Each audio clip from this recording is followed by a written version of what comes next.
Another week, another edition of Dark Side of the Ring, and the next episode will be about the life, career, times, and a whole lot of other stuff to do with Brutus the Barber Beefcake, otherwise known as the Booty Man, otherwise known as the Zodiac, otherwise known as the Disciple. Oh my So God. many names, so Dude, little I time. forgot this guy. Well, I didn't know at first who the disciple was. And when I really found out who it was, I was like impossible. Can't be him. It is the He single. was jacked, dude. Oh, he was jacked. He was banging every steroid known to man.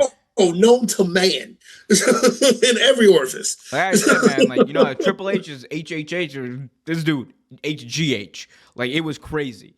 But It was insane. my God, like, I've never seen a wrestling transformation from Right. it was completely unrecognizable.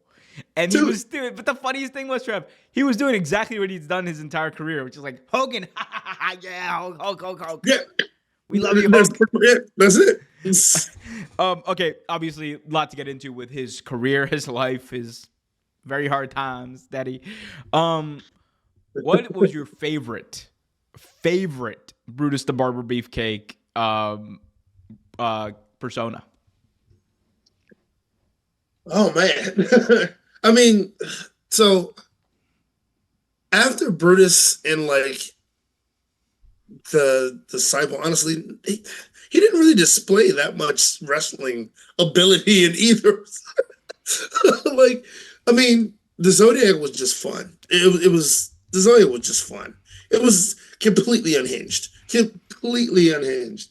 I mean, Booty Man was downright uh arrested. He might get arrested for it. But like Zodiac was a lot of fun. I'll say Zodiac probably was a lot of fun. I mean, there is. You know what my favorite Beyonce song is? That's the best way to describe this. He's irreplaceable. Because, yo. That guy could not have been the disciple. Like, you're just looking at, that's not him. Trevor, you know the wildest thing about all of this? The wildest thing? This dude main evented Starrcade. Yep. This main evented Starrcade. The Zodiac. Look at that. So, Trevor, fill me in on who Brutus the Barber Beefcake was in WWE, though.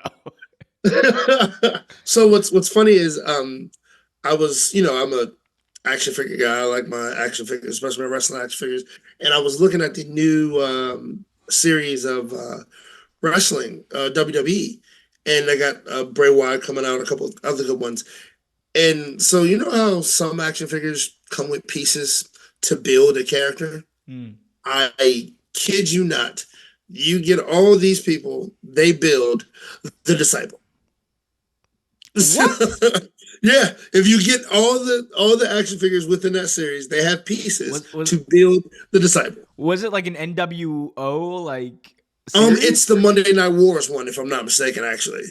So yeah, it's not Bray Wyatt in this one, but it's the Monday Night Wars one, if I'm not mistaken. That is a funny ass. That is a funny ass. Moment. Can you imagine putting that stuff together and be like, that's Beefcake?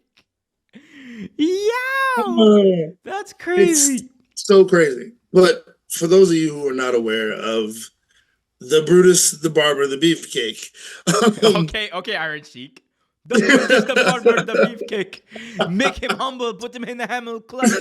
You're no good, jabroni. He was something else. All jokes aside, he was a hell of an athlete. He really was. Him and Greg the Hammer Valentine had a tag team together, if I'm not mistaken, and they were actually good. And to me, it's crazy to even say because I never thought Greg the Hammer Valentine was entertaining, but they were very good together, and crowds loved them. They were a great tag team. They decided to split them up, and you saw the deficiencies. No, I mean right then and there, they complement each other very well, and they tagged for years. But once they split up, like I said, you saw the deficiencies. Like You saw a lot Back, of I mean, oh, deficiencies. absolutely, absolutely. I mean, back then in wrestling, like gimmicks like being a barber, being a dentist, A came beefcake. being a lot of different things was a gimmick. Like you had Duke the Dumpster Grocery, you had Brooklyn Brawler, who was just a guy who liked the Yankees and fought. That's pretty much his gimmick. But like the Bastion Brutus Booger, never. baby. Don't forget about a good old Bastion Booger. Oh yeah, but Brutus just never really. I mean, I know people would probably disagree with me, but Booker, he never really amounted to much. Like he was never really. He was nothing more than a mid Carter, if that. Like, Uh, I'll have you know, Hall of Famer. Brutus the Barber Beefcake, all right? Hall of Famer. hey, Okay, okay, answer me this. Is he the bottom of the barrel when it comes to the Hall of Fame?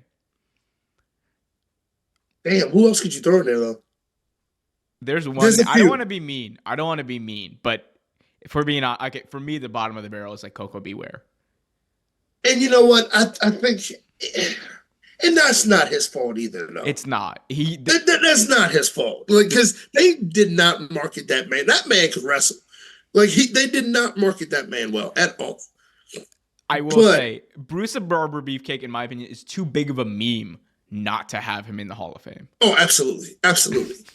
Like, look Like at I love them, how is but it? the Look at this. Bushwhackers could probably Look be at this, considered. Trevor. This is hilarious. He just looks stoned. It was the 90s in pro wrestling. He probably Yeah, was, bro. true, He true. probably was. I Like, mean, I love the Bushwhackers, but they could probably be considered bottom of the barrel too. I mean, they were fun to watch, but they were the Bushwhackers. absolutely insane. Well, the other thing is like, he obviously was very famous for the barbershop Yep, one of segments that he would have. the greatest heel turns. One of, in some people's opinions, happened on his show. Greatest heel Absolutely. turn happened with. What was that heel turn? Oh, hey, it may not have been heel turn, but between Sean and Marty Jannetty, like that was the breakup of the Rockers was a big to do back then. And it was on his show. Like he had a show just like Roddy Piper did, and he was a personality, but like it was more so like he's there, okay, like he's interesting. He has these big gardening shears that he walks around with, cool, but like he just never really caught on for me. I never really liked him that much. You know what my favorite barbershop segment was? It wasn't like I know everyone talks about the Marty one. Everyone talks about like Sean Marty, like, oh wow, Right. Sean, wow, oh my God, Wow. right Oh, here I in knew he was gonna do that. right here in Texas. Like I know everyone talks about that one, but for me, bro, and it's like hands down, he did a segment in the lead up to Mania 8 with Sid Justice, Oh yeah. where Sid takes like a steel chair and he starts destroying the barbershop set. And Mm-hmm. like he hits like a thing of like shaving cream and it just And it boom, hits him explodes. right in the Yeah. face. And he's just like bumbling around like a madman, like with his pro, like, oh yeah, Hulk Hogan, you don't know what you're talking. I have the brains that you do. Like it is iconic, It's funny. and it's all That man has thanks. had more personality, more like names in wrestling. Sid Justice, Sid Vicious, Psycho Sid. And it's all thanks to this wonderful. But a round of applause. I guess I mean like the big question, right, is what do you think Brutus the Barber Beefcake's legacy is going to be? Honestly, to be honest, I think he messed up a lot of his legacy himself, and I'm sure a lot of people will definitely would definitely agree with me on that. But I think if you're talking about like just pure, what am I going to remember about Brutus?